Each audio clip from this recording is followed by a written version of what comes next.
Hello students, welcome to my channel English with Basaraj sir. My name is Basarajappa. I'm an English teacher. Today, let's study about the verb form to have. ನಾವು ಇದನ್ನ to have ಎಲ್ಲೆಲ್ಲಿ ಬಳಸ್ತೀವಿ ಅದನ್ನು ನೋಡ್ಕೋಣ. Have ಅಂದ್ರೆ ಅದು possession ತಿಳಿಸುತ್ತೆ. Possession ಅಂದ್ರೆ ಹೊಂದಿರೋದು ಅಥವಾ ಓನರ್ಶಿಪ್. ಉದಾಹರಣೆಗೆ I have a car. I have a car ಅಂದ್ರೆ ನನ್ನ ಹತ್ರ ಕಾರ್ ಇದೆ. I have a car. We have a car. You have a car. They have a car. ಅವ್ರ ಹತ್ರ ಕಾರ್ ಇದೆ. ನಮ್ಮ ಹತ್ರ ಕಾರ್ ಇದೆ. ಅವ್ರ ಹತ್ರ ಕಾರ್ ಇದೆ. ಆಮೇಲೆ ಪ್ಲೂರಲ್ ಫಾರ್ಮ್ಸ್, ಪ್ಲೂರಲ್ ನೌನ್ಸ್ ಇದ್ರೆ ರವಿ ಅಂಡ್ ಸ್ಮಿತಾ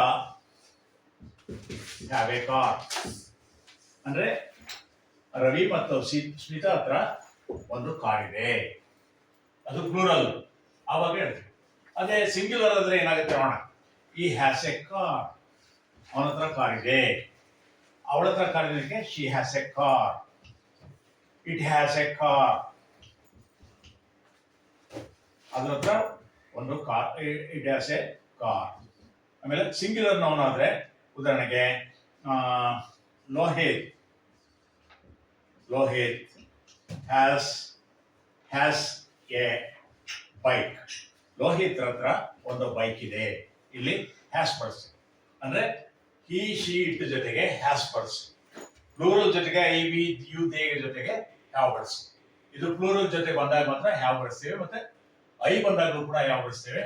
ಯು ಬಂದಾಗಲೂ ಕೂಡ ಹ್ಯಾವ್ ಬಳಸ್ತೇವೆ. ಅದೇ ಹ್ಯಾಸ್ ಬಳಸಲು ಈ ಅವನು ಅವಳು ಅದು ಇದ್ದಾಗ ಹ್ಯಾಸ್ ಬಳಸ್ತೇವೆ. ಅವನ ಹತ್ರ ಇದೆ. ಸಿಂಗ್ಯುಲರ್ ನೌನ್ ಬಂದ್ರು ಕೂಡ ಲೋಹಿತ್ ಹ್ಯಾಸ್ ಎ ಬೈಕ್. ಅದೇ ಅವ್ರ ಹತ್ರ ಒಂದು ಬೈಕ್ ಇದೆ ಅದಕ್ಕೆ ದೇ ಹ್ಯಾವ್ ಎ ಬೈಕ್ ಅಂತ ಹೇಳ್ತೀವಿ. ಈಗ ನನ್ನ ಹತ್ರ ಕಾರ್ ಇಲ್ಲ ಅಂತ ಹೇಳೋದು ಹೇಗೆ? ಅವಾಗ ನಾವು I don't have a car. I don't have a car. ನನ್ನ ಹತ್ರ ಕಾರ್ ಇಲ್ಲ. ನನ್ನ ಹತ್ರ ಕಾರ್ ಇದೆ ಅಂತ ಪ್ರಶ್ನೆ ಮಾಡಬೇಕಾದ್ರೆ ಹೇಗೆ? ಇದು ನೆಗೆಟಿವ್. ನೆಗೆಟಿವ್ ಹಾಕೋದ್ರೆ I don't have a car. We don't have a car. You don't have a car. ನಿನ್ನ ಹತ್ರ ಕಾರ್ ಇಲ್ಲ. ಅವ್ರ ಹತ್ರ ಕಾರ್ ಇಲ್ಲ. They don't have a car. ಅದೇ Ravi and Smita don't have a car ಅಂತ ಹೇಳ್ತಾರೆ. ಇಲ್ಲಿ ಈ ಹ್ಯಾಸ್ ಎ ಕಾರ್ ಅದಕ್ಕೆ ನೆಗೆಟಿವ್ ಏನು? He does not have a car. ಅವಾಗ ನಾವು ಡಸ್ ಬಳಸ್ತೀವಿ. He doesn't have a car. She doesn't have a car. It doesn't have a car. ಅವಳ ಹತ್ರ ಕಾರ್ ಇಲ್ಲ. ಅವಳ ಹತ್ರ ಕಾರ್ ಇದೆ ಅಂತ ಕೇಳ್ಬೇಕಾದ್ರೆ does he have a car? Does she have a car? Does she have a car? ಅವಳ ಹತ್ರ ಕಾರ್ ಇದೆಯಾ? Does it a holiday? ಹಾಗೆ ಸಿಂಗ್ಯುಲರ್ ನೌನ್ ಬಳಸ್ಬೇಕಾದ್ರೆ Kumar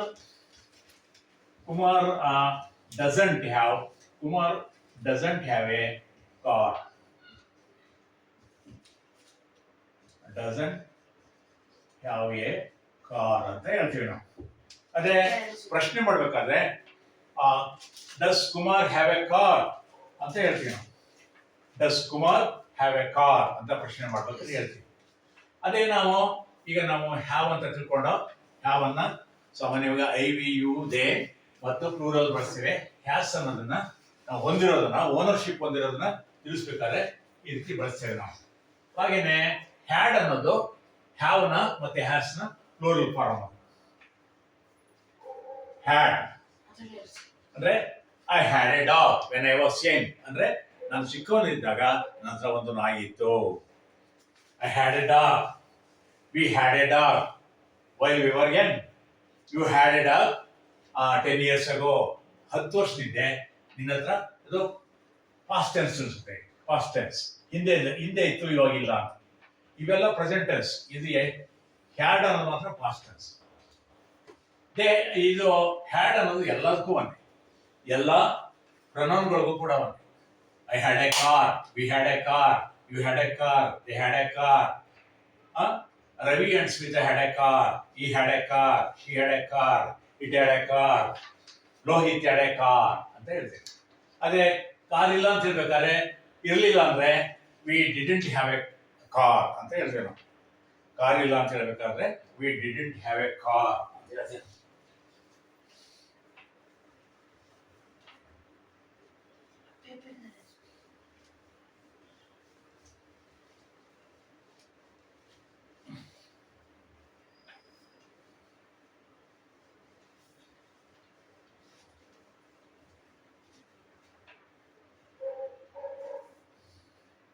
I didn't have a car. I didn't have a car last year.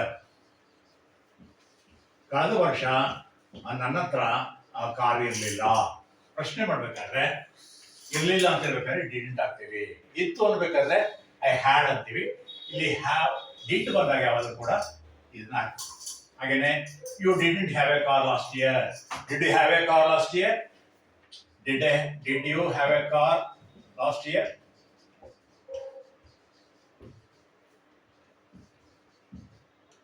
ಕಳೆದ ವರ್ಷ ನನ್ನ ಹತ್ರ car ಇತ್ತ ಅಂತ ಕೇಳ್ಬೇಕಾದ್ರೆ ಈ ರೀತಿ did you have a car last year? Did she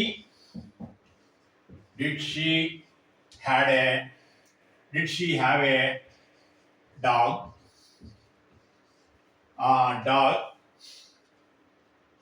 lost month? ಕಳೆದ ತಿಂಗಳು ಅವಳ ಹತ್ರ ಆಗಿತ್ತಾ ಅಂತ ಹೇಳೋದು. ಹೀಗೆ ನಾವು ಟು ಹ್ಯಾವ್ ವರ್ಬ್ಸ್ ನ ಯೂಸ್ ಮಾಡೋದನ್ನ ಕಲ್ತ್ಕೊಂಡು ಹ್ಯಾವ್ ಅನ್ನ ಐ ವಿ ಯು ದೇ ಮತ್ತು ಪ್ಲೂರಲ್ ನೌನ್ಗಳಿಗೆ ನಾವು ಪ್ಲೂರಲ್ ನೌನ್ಗಳಿಗೆ ಬಳಸ್ತೇವೆ. ಅದೇ ಹ್ಯಾಸ್ ಅನ್ನೋದನ್ನ ಈ ಶಿ ಇಟ್ ಮತ್ತು ಸಿಂಗ್ಯುಲರ್ ನೌನ್ಗಳಿಗೆ ಬಳಸ್ತೇವೆ. ಹ್ಯಾಡ್ ಅನ್ನೋದನ್ನ ಎಲ್ಲ ಸಿಂಗ್ಯುಲರ್ ಪ್ಲೂರಲ್ ಎಲ್ಲ ಪ್ರೊನೌನ್ಗಳು ಜೊತೆಗೂ ಕೂಡ ಹ್ಯಾಡ್ ಅಂದ್ರೆ ಇತ್ತು ಪಾಸ್ಟ್ ಟೆನ್ಸ್ ಹೇಳ್ಬೇಕಾದ್ರೆ ಹ್ಯಾಡ್ ಅನ್ನ ಬಳಸ್ತೇವೆ. ಗೊತ್ತಾಗಲ್ಲ ಸ್ನೇಹಿತರೆ? ನಿಮಗೆ ಈ ವಿಡಿಯೋ ಇಷ್ಟ ಆದರೆ ಲೈಕ್ ಮಾಡಿ, ಶೇರ್ ಮಾಡಿ ಮತ್ತು ಸಬ್ಸ್ಕ್ರೈಬ್ ಆಗಿ ಅಂತ ಹೇಳ್ತಾ ನಿಮ್ಮೆಲ್ರಿಗೂ ಕೂಡ ಒಳ್ಳೆಯದಾಗಲಿ. God bless you.